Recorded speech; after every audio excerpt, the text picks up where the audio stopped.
CCN news एक पाऊल महाराष्ट्रासाठी।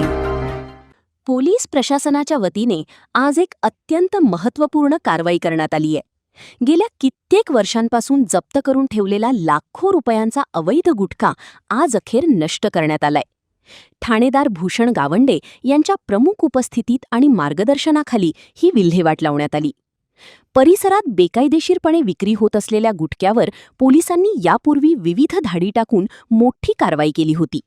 या कारवायांमध्ये जप्त केलेला लाखो रुपयांचा गुटखा गेल्या अनेक वर्षांपासून पडून होता। कायदेशीर प्रक्रिया आणि आवश्यक परवानग्या पूर्ण झाल्यानंतर आज या सर्व मुद्देमालाची कायदेशीररित्या विल्हेवाट लावण्यात आली। ठाणेदार भूषण गावंडे यांनी स्वतः या प्रक्रियेवर लक्ष ठेवून हा लाखो रुपयांचा गुटखा सुरक्षितपणे नष्ट केला। वर्षानुवर्षे पडून असलेल्या या गुटख्याची अखेर विल्हेवाट लावण्यात आल्याने अवैध धंदे करणाऱ्यांचे चांगलेच धाबे दणाणले आहेत।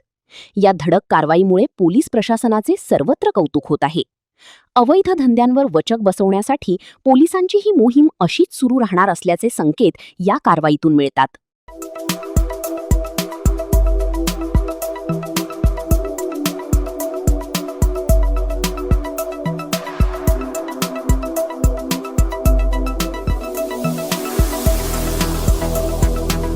तसेच आपल्या भागातील महत्त्वाच्या बातम्या पाहण्यासाठी CCN न्यूज डेस्क चॅनलला सबस्क्राइब करा आणि बेल आयकॉन प्रेस करा।